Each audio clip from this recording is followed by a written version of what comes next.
Hello and welcome back to another episode of Gridiron Gospel, where we cover the entirety of the sports playing field. That's baseball, basketball, football. Yeah. But just gonna quick start off a little bit of spring training, giving us baseball fans some hope.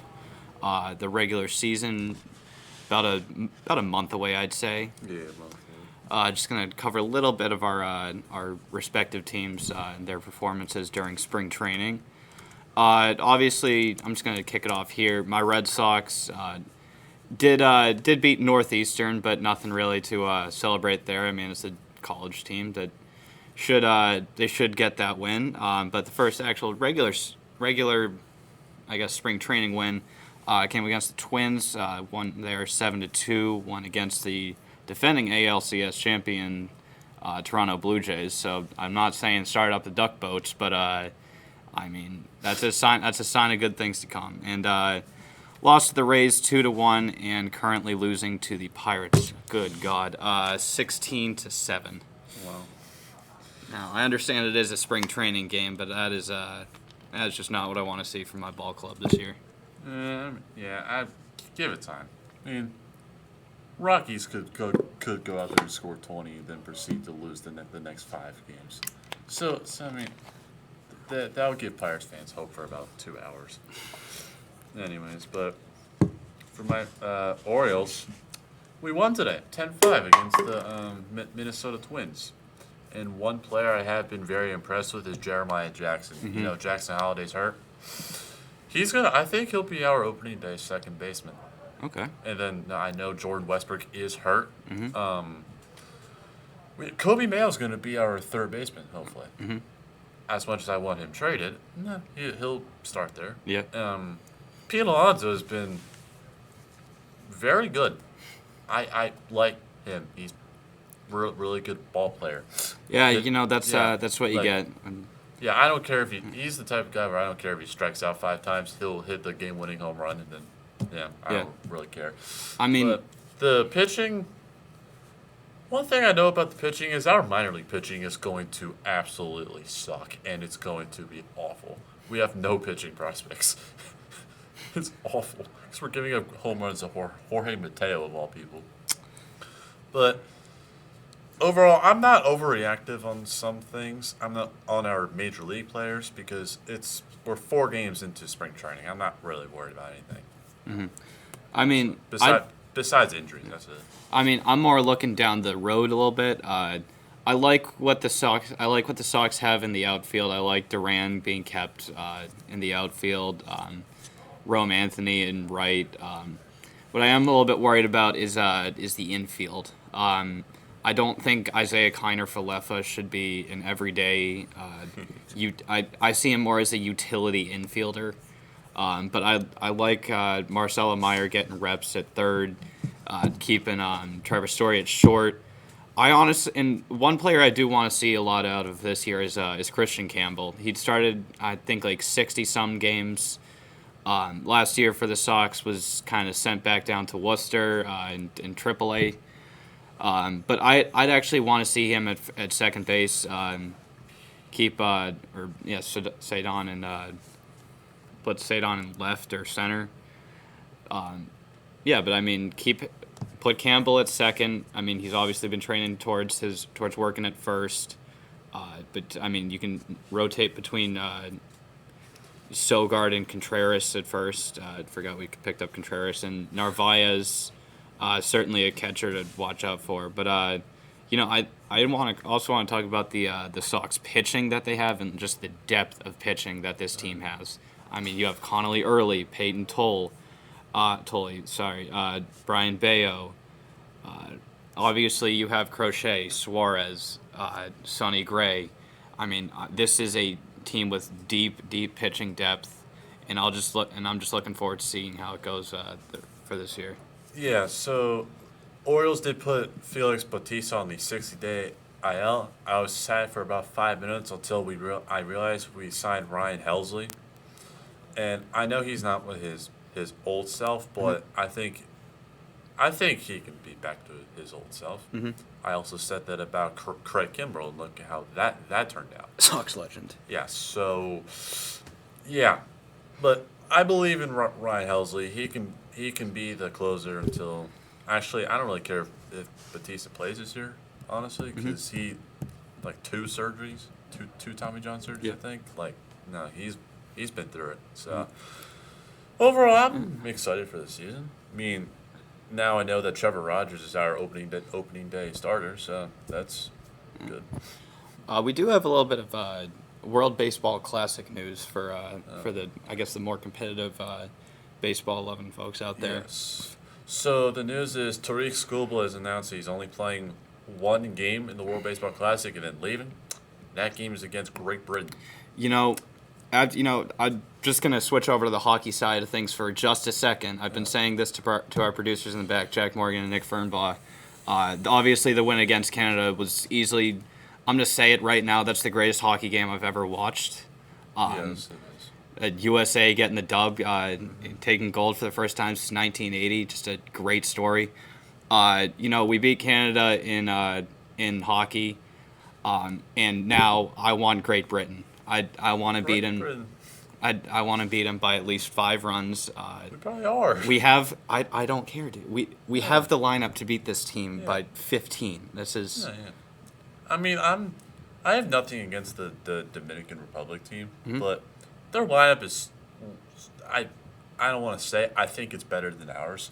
Because, you got. There we go, USA. Yes, I agree with that. But have you seen the hitting on the Dominican? You got Soto, Lindor, Vladdy, Tatis. Austin Wells is still good. I forgot. They have more. Because this is the most insane. Who would they be starting at pitcher? They don't have any. They're like the 2023 USA team.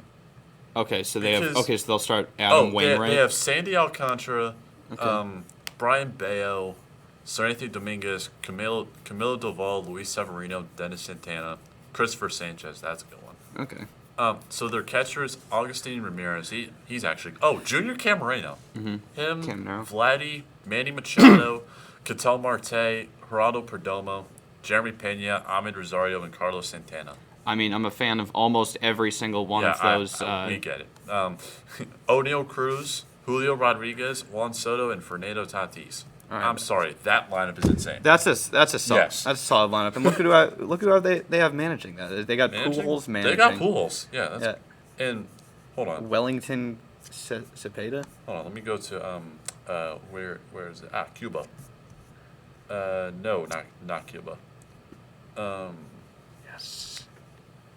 Where is it? Yes, Venezuela. For those out there not wondering why I dislike Manny Machado strongly, he is the sole responsibility for why Dustin Pedroia's career was ruined. And I will never. I'm not going to change my opinion on that. We don't care. Anyways, better all time than Manny Machado. Okay. Venezuela's hitting coach is Miguel Cabrera. All right. Yeah. Ronald Acuna is healthy again. Yeah. Jackson Churio is on that team. Yeah. Venezuela may go far again. Japan is. I need to know if Murakama's playing. Yep, he's playing. Okay. Yes. So they brought back everybody. Got it. So, with Skubal only pitching one game. Against Great Britain. Who's on Great Britain? That's besides Harry Ford. No, and. Jazz Chisholm. Yeah, Jazz Chisholm. But, this opens up the pitching depth for this Team USA team. You obviously have Skeens going. You have Crochet, who's now going to be the number probably 2 option on this team. Crochet's not even on the team. It is. No, he's not. Garrett Crochet? No. Yeah. He's not. Scroll down. Crochet? That's Garrett Whitlock. Yeah. That's Boston Garrett Whitlock. Crochet's not on this team. I thought Crochet was going to. No. Our pitching will be Skeens, Joe Ryan, Clay Holmes, Nolan McLean. Hey, don't sleep on Logan Webb either. Yeah, I was going to say him too. Right. I just didn't realize he was right there. But David Bednar, our pitching's better than 2023. In 2023, we had Adam Wainwright through at max 80 miles an hour to the Japan national team, which no hate to Adam Wainwright, Cardinals legend, no, but hate to him because he's the sole reason why we lost. Exactly. Well, there's a lot of reasons why we lost that. But this team is obviously much stronger than the last year's team. Yeah. We have Cal Raleigh, Bregman, now, Bernie Clement. My next question is, who's the starting infield? First base, I got Harper there. Harper at second who you base. I got Bobby Witt. Bobby Witt, or Bobby Witt. I'm not starting Bryce Terang. I was sorry. actually gonna. I was No. actually gonna go with. Bregman? No, I was gonna go with Ernie Clement. No. I'm bringing Terang and Clement off the bench. I'm putting Bobby Witt at 2nd, Gunnar at short, Bregman at 3rd. I don't hate that. Or you can interchange Bregman at 2nd, Yeah. Witt at short, Gunnar at 3rd. Yep. But Now for the outfielders, outfielders, I'm gonna show some bias here, and I could care less. I'm going to say Buxton, Pete Crow, and Judge. See, I'm gonna switch one thing there. I'm gonna throw Roman Anthony. in for Pete Crow. No, actually, no. Keep Pete Crow in there. Get rid of Buxton. I think him and Pete Crow are interchangeable, personally. Yeah, you do not take this man out. No, of the lineup. you don't touch Judge. You do That's, not touch Judge. No. The only way you do touch Judge if this guy wasn't here. Yeah. Kyle Schwarber is our DH. Yeah. So if Kyle Schwarber wasn't here, then Judge would be the DH. Yeah. But that's just about all our coverage for baseball. Now we're just gonna jump into college basketball and the wild week that we had this past week. This wild week is insane. Number one, Duke, 25-2 on the year. Obviously, getting the win against Michigan. Oh, that game was insane. They do have losses to UNC and Texas Tech on the year, but That's fine. I'm just gonna keep. Pretty much the players to watch have always have kept being the same. Probably are gonna continue to be the same. Caleb Wilson's coming back from Duke. Okay. All right. So Cam Boozer and Patrick Ngongba the second. My player to watch for Duke is Isaiah Evans. Okay. Thank you. Another solid pick. Number 2, Arizona. Obviously, some solid ranked wins on the year. Houston, who's personally, I have some opinions on them, but we'll get to them in a little bit. No, I'm changing my thing on the Big 12 because I don't know who's good anymore. Yeah. I'm sorry. once Arizona loses, Houston loses, Kansas wins, Kansas gets blown out at home by Cincinnati. I don't know who's good. Yeah. Once we get down to number 3, I'll share some opinions on that. But obviously, the losses to Kansas and Texas Tech. Texas Tech been the kind of the Achilles heel for any ranked team this year. Yeah, but then Texas Tech loses to Arizona State. Exactly. Toppin is out for the year too, so. Yeah. I don't. But players to watch: Braden Burries and Koa Pete for this Arizona team. Yeah, these players to watch will not change. No, for anyone. they're not really changing. Not. Michigan, number 3, obviously the loss to Duke, second loss on the year. That's what happens when you play someone good. Yeah, I mean, Thank you you. play someone good. The notable outlier on their schedule is the loss to unranked Wisconsin. But Lendeborg and Morris Johnson Jr. I was high on Michigan too. And they've held it down for them so far. Iowa State at number 4. Iowa State's that complete team that nobody wants to face, but their star player apparently is Joshua Jefferson. Yeah, he was going to be one of my players to note here. Yeah. But their notable ranked wins: St. John's, Purdue, Kansas, and Houston. I don't remember them playing St. John's. Yeah, they Must have been in December or something. that might have been a December matchup. But I mean, 2 losses to unranked teams, that's not going to help your case at all. I mean, I think they deserve to be where they are, but I just think that their ranked wins outside of Kansas and Houston are, I guess, not as good as they should. I mean, I understand Purdue's a top 10 team, so I'll throw that in there. But but I mean, other than that, Milan Momcilovic been looking solid for them. Milan is very good. Yeah. Team I have personal beef with here is Houston. Not personal, but please tell me. Okay, so it's not personal. It's just the fact that the wheels have been falling off for them as of late. I mean, obviously these are some stronger losses, but they come at the end of the season. I mean, you lost to Iowa State by 3, you lost to Arizona by 7, and you lost to Kansas by 13. I mean, 3 straight losses at the tail end of your season, leading into the. That's not good. The the Big 12 championship? Yeah, Big 12 championship. The Big 12 championship. That's not a sign that bodes well for them. And also their ranked wins are a little shaky. Auburn, Arkansas, Texas Tech, and BYU. Currently, I don't think there's a team in the top 10 that they have beaten. And their losses also come to Tennessee, Texas Tech, Iowa State, Arizona, and Kansas. Yeah. Yeah. But other than that, they look pretty solid. You like that kid, Kingston Fleming. Oh, Kingston Fleming, yes. Yeah. He is a very good ball player. He's a true point guard that actually likes to score. So, UConn at 6, 25-3. where's Kansas? Kansas is out of the top 10. Okay, cool. Because whenever we get to Kansas, I'm going to say something up there, Peterson. Best ranked wins. They're coming against BYU, Illinois, barely in the top 10.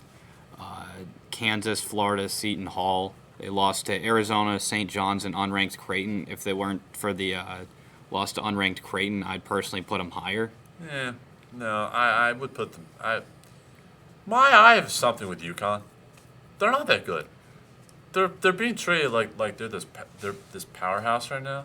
This team, I don't think, can win a national championship. I mean, in terms of recency, they have been a good team. I'll recency, defend absolutely. them there, but I mean, I say this as someone from the Big East from area. from the Big East area. That they're the only. I'd say they're one of the only good teams in that conference outside of St. John's. And I also think that St. John's is better than UConn. Yes. I'm not willing to go that No, far. I am going that far because UConn hasn't shown me anything. I'm sorry, they haven't done anything for me to be impressed. Yet again, if you look at their national championship teams, those teams would blow this team by 40. Like I'm sorry, this team doesn't show me anything good. Well, I mean, we'll just have to see come March. Come March, I could be completely wrong because yet again, everyone's wrong in March. Yeah. Number 7 team in the land, Florida. This one doesn't understand. This one at all. I don't understand how. Yeah, how are they How the seven? heck they're ranked this high? No, How the heck they're ranked this high? yes. How are they this high? Okay, I thought you wanted them to be ranked higher. My bad. Their best ranked wins: Georgia, Tennessee, Vandy, Bama, Kentucky. So pretty much just rolling through the SEC. TCU should be. The SEC, but I mean there's not a lot of non-con. And you look at their non-con schedule: lost to Arizona, Lost to lost TCU. Unranked TCU, unranked Auburn. They lost to. They lost to Duke. They lost to UConn. They lost to Missouri. Yeah. I'm sorry. What? Yeah. No. How? They're not. There are teams in my opinion that should be ranked higher than Yes. this Florida A team. lot of teams. Yeah. Kansas. Yeah. Kansas, and we'll get to them in a little bit. Purdue should be ranked higher too. Purdue should be ranked higher. Yes. They're the number 8 team, 22-5 on the year. Wins coming against Bama, Texas Tech, Auburn, Nebraska. Lost to Iowa State, unranked UCLA at the time. They're UCLA's kind of in and out of the top 25. Well, UCLA is also going to be in the tournament. They're They'll going be to be like a 7. They'll be in the tournament, no doubt. Illinois, Indiana, Michigan. Michigan's probably their best win on the year. Loss. Best loss because they didn't get blown out by them too. And the number 9 team, a little bit of a surprise for me here, Gonzaga. Oh, I'm surprised they're ranked. 27-2. They're in what conference are they in again? Oh, they're in the West Coast Conference. The WCC. Their best ranked wins currently coming against Creighton, who's unranked at the time of this filming. Alabama, Kentucky, and UCLA. Oh, this is beautiful. Bracketology is so bad. They lost to Michigan and unranked Portland. Ah, Not in Maine. they lost in to Portland, Oregon. Yeah. Yep, they lost to Portland, Oregon. But they're notable players to note: Graham, Ike, and Braden Huff. Yeah. To round out the 10th spot, Illinois, 22-6. Texas wins against Texas Tech, Tennessee, Iowa, Purdue, Nebraska. A lot of it's just something I'm noticing here with this top 10. A lot of similar teams being played. Throughout this top 10. Just something to note. And then since you don't have anything else after that, I will continue with this. 11, Virginia. Virginia, I don't really care about them. They're the number 2 team in the ACC right now. They can win games by 20, then win them by 1. They don't. Inconsistent team. They're going to go to the Sweet 16 and get bounced. That's what I'm saying. Nebraska, same team. They're just going to go to the Sweet 16 and get bounced because they haven't shown me anything. They haven't shown me that they're a good team. In terms of watching college basketball for a lot of years, I don't really trust Virginia in the NCAA tournament. They did something that they couldn't do something that Maryland did. Beat Iowa. I mean, ever since that UMBC run, I just don't trust Virginia Yeah. going too deep in the tournament. I can see them as Well, you know that they proceeded to win the national championship the next year. yeah, After that UMBC hit. yeah. I mean, yeah, yeah. You can have the national championship win, but Yeah. 13 Michigan State. I don't know how to feel about them. How do you feel about them? they started off hot. I mean, granted, their schedule is pretty much a cakewalk outside of North Carolina up until they played Duke, lost by 6, lost to Nebraska, and then the wheels They just lost to started. Wisconsin by 20 Yeah, on the road. yeah. They I played mean, Purdue. it's Big Ten basketball in my opinion, which I was raised to believe that they're not a good basketball No, conference. they've always been a good basketball conference. I don't think they're a consistent basketball conference in the March Madness tournament. Yeah, March Madness. That's In normally regular ran by- season, regular season's fine. March Madness is normally ran by the ACC March Madness is the ACC and the Big 12. That's and the SEC. If you want to. SEC in recency terms. Yeah. But I mean, you look at the schedule that this Michigan State team has to endure the rest of the year. Now, And on Thursday they play Purdue on the road. I'm gonna chalk that up as a loss. If it's wrong, I'll eat my words. yeah. No, I'm In gonna their say final that game of the year, Michigan. Michigan Yeah. on the road, by the way. All right. So there were comments that DeBanza said out there about. So he was asked something about Darren Peterson. Mhm. DeBanza basically said if they asked me to play 40 minutes, I'll play 40 minutes. Apparently that was a national headline. I just felt like saying it too. But the hate Darren Peterson is getting, yes, I get it, but I also don't get it at the same time. The guy is I think he's the best player on Kansas. Hmm? Does the stats show it? No. No. But does he show it on the court? Absolutely. He shows it on the court. Yet but, again, I mean, you can't there's just certain moments with him that No. make the media criticize him. Yes, the media is so quick to criticize him. Granted, do I agree with the media criticizing him for what he's doing? Absolutely. I mean, didn't he sub himself out or something like that? He tried to, Yeah. but yet again, he is battling the injuries. Yep. But yet again, I get you want but everyone wants to say, "Oh, he hates basketball. Oh, he hates all this," and he's just trying to skip to go to the NBA. I mean, No. I get wanting to preserve yourself for the NBA. No, I think you say he's preserving himself for March. Yeah. Because, genuinely, I think Kansas is a team that can go to the national championship. Mhm. They've shown it. They have done it They've in shown recent yes, years. they've done it. They've shown me that they can go ahead to a national championship with the team that they have. And if you add Darren Peterson in there, and he goes nuts, yeah, they're probably going to win it all. Yep. But he's still going to be the number one pick Yeah. unless he absolutely blows in March. If he sucks in March, you know what? That's it. Chalk Yeah. it up. DeBanza's number one pick. But I semi get the hate, but I also don't get the hate at the same time. Now we're just going to move into St. John's, who I just want to point out before we even get into their schedule or discussing that, they are in a locked-in battle for the Big East title. They're half a game up on UConn for the conference. And Yet again, UConn's ranked 6. How does that make now sense? Villanova, they're not a ranked team, but they're in the mix there. Frauds. They're 3 games back. Frauds. I'm not. I think they could make the tournament Frauds. personally. They are making the tournament. With bracketology has them as a 7th seed.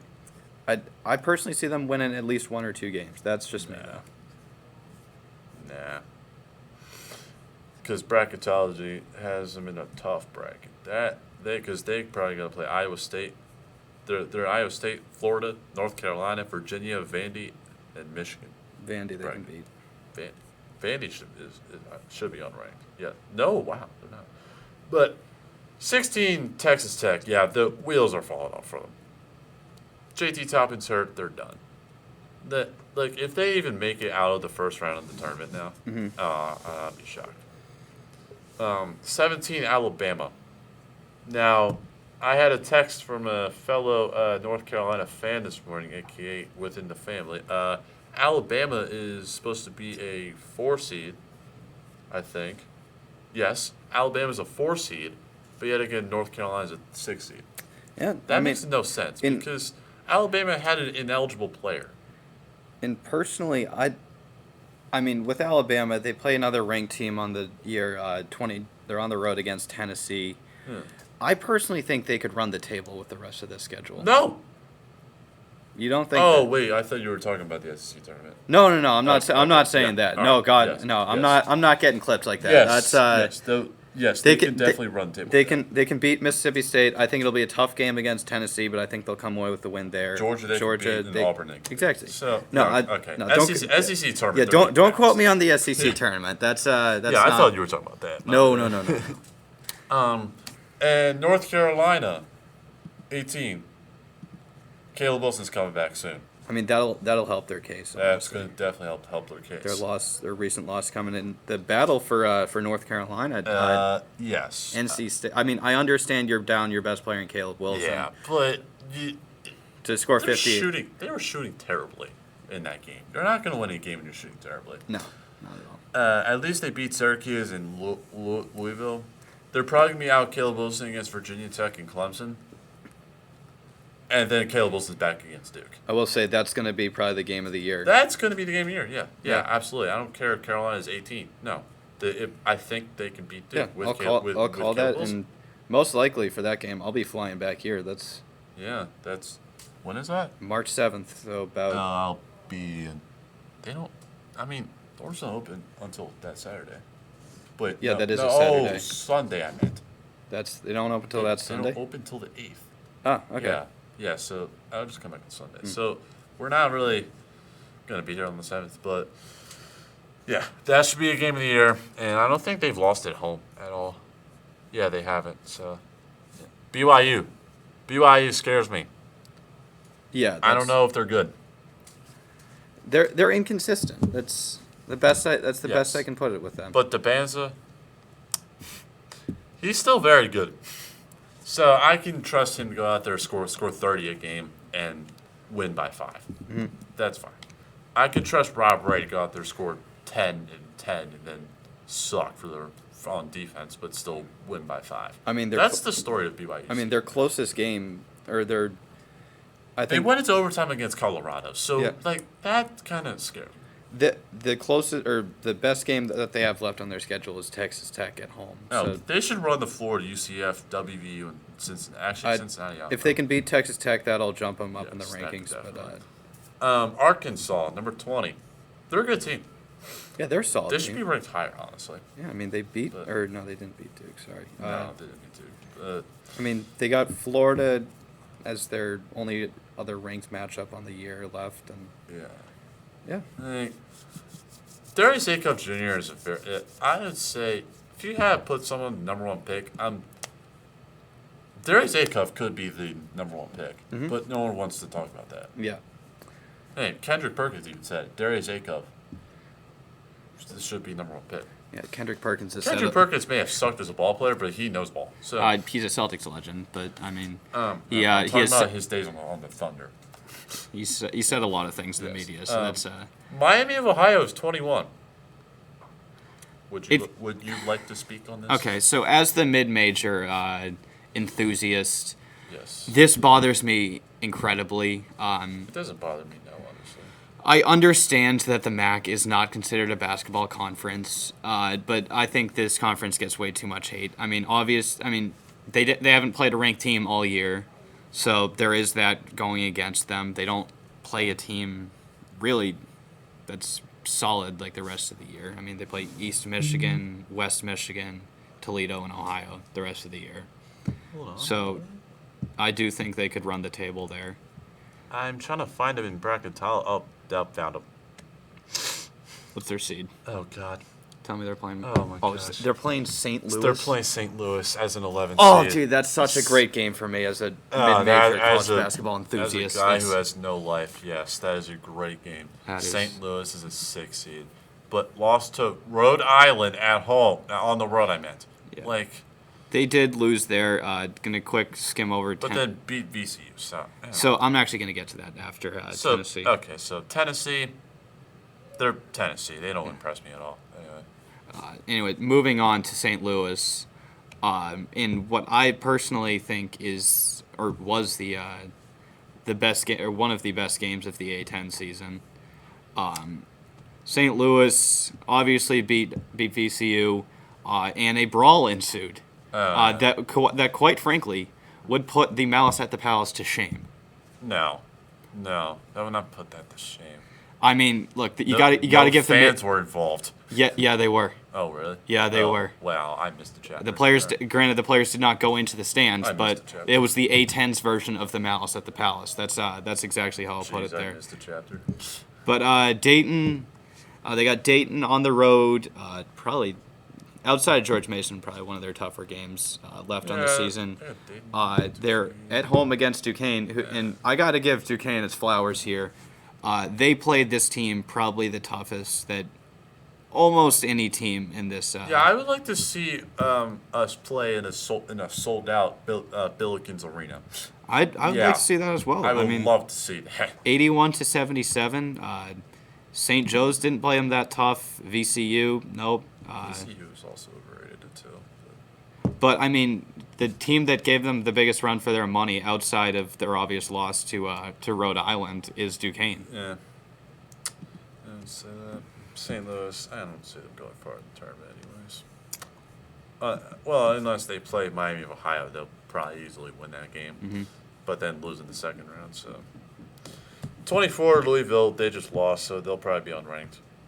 Unless they win their next game, which I don't know who they're playing. They play Clemson, Syracuse, and So they Miami. may still be ranked. Yeah. Because they will probably beat Clemson. And then Vandy, I have one word for this team. No. No. I don't like this team. I don't. This team doesn't impress me whatsoever. How are they ranked that high? 2-game losing streak, and they lost to back-to-back unranked teams currently. Yeah. Well, they lost to Oklahoma. Yeah, that score against Oklahoma, don't look at it that way. They were down by 20 for all game. Then Oklahoma just realized that they were awful, so they just blew that lead. Yeah. But, yeah. Well, overall bracketology, let me just go over this real quick because it just feels right. Mm-hmm. Number 1 overall seed is Duke. The other 1 seeds are Michigan, UConn, and Arizona. All right. The 2 seeds are Purdue, Iowa State, Houston, and Illinois. All right. All right. And honestly, let's just go on the bubble. The last 4 byes. Texas, UCLA, Auburn, and Indiana. Okay. So they escaped the play-in. Last 4 in: Missouri, Santa Clara, TCU, and New Mexico. Last teams to make the field overall. First 4 out: Ohio State, Good. USC, California. Ohio State has shown me nothing that shows that they should be involved in any talks of being in this tournament at all. Mm-hmm. And then next 4 out: VCU, Virginia Tech, Seton Hall, and WVU. And then the best team in the best conference is the SEC, apparently with 11 teams. How does the SEC have 11 teams in there? No idea. I mean, All right, so let's figure out who's in the tournament in the SEC. Georgia, Texas A&M, Alabama, Vandy, where else? Missouri, Florida.